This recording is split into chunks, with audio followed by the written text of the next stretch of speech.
Amigos, nesses 14 meses de confinamento, a casa de cada um de nós virou um templo. Veja por quê e não saia daqui.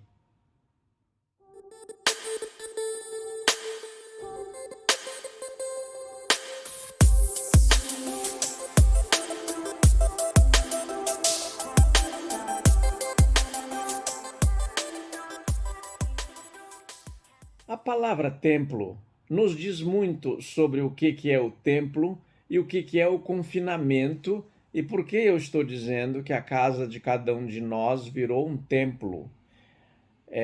A palavra templo veio do latim templum para o português, mas antes ela esteve numa raiz indo-europeia chamada tem, que quer dizer cortar. Por que templo quer dizer cortar?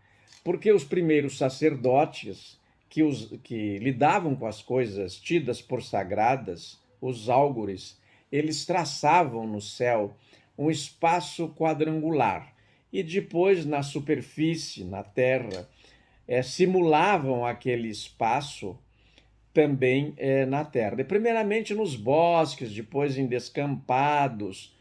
Daí foram considerando coisas sagradas, animais sagrados e pessoas sagradas, até chegar a essas personalidades hoje referenciais, né?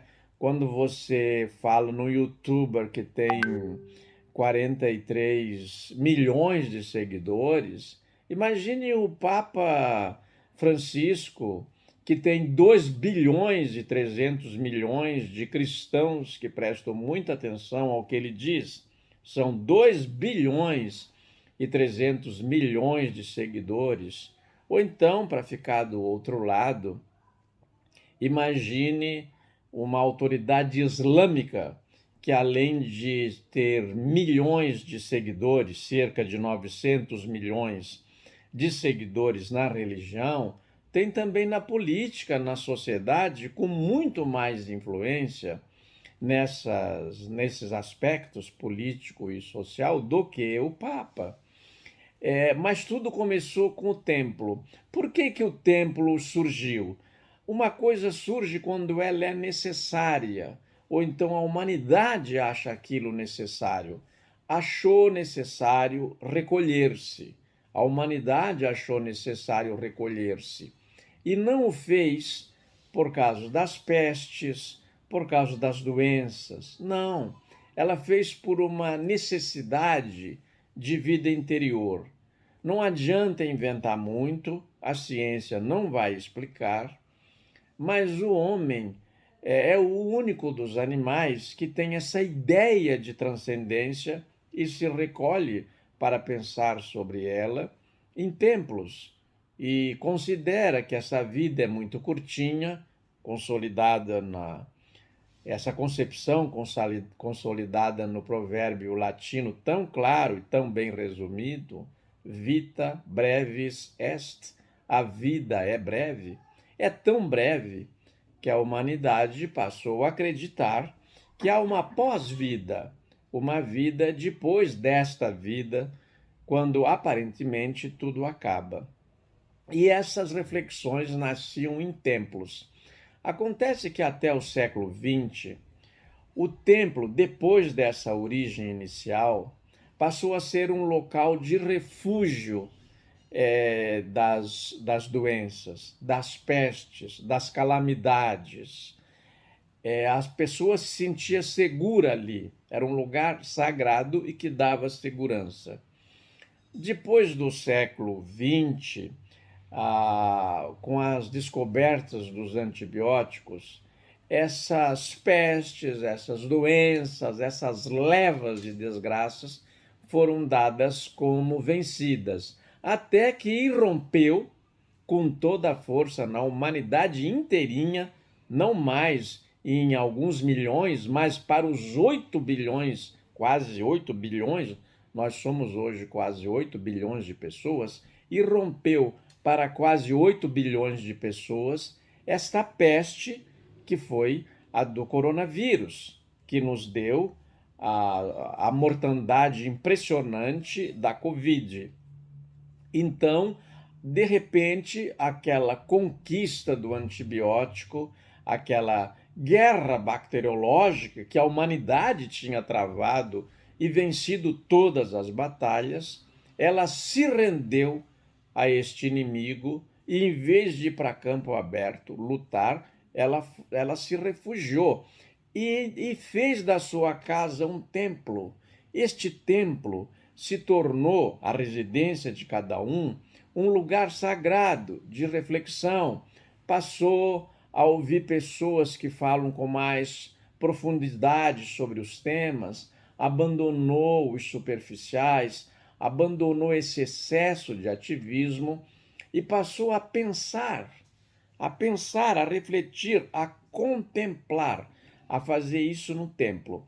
O templo, agora caminhando para a conclusão, é bem diferente da igreja na etimologia do vocábulo e no modo como concebe. O templo é concebido com esta dimensão de olhar para o alto, de olhar para a transcendência, e a igreja, que veio da palavra do latim ecclesia, que tinha vindo do grego ecclesia, quer dizer reunião, assembleia.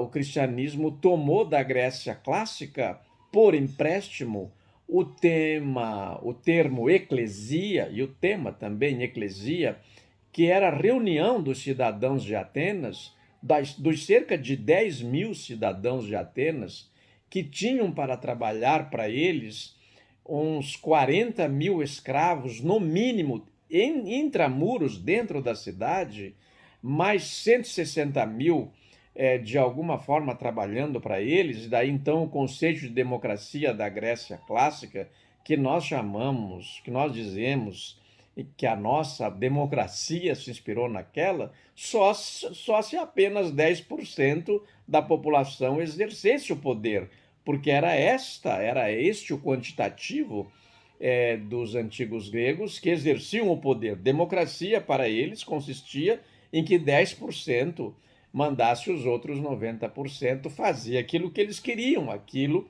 que era bom para eles.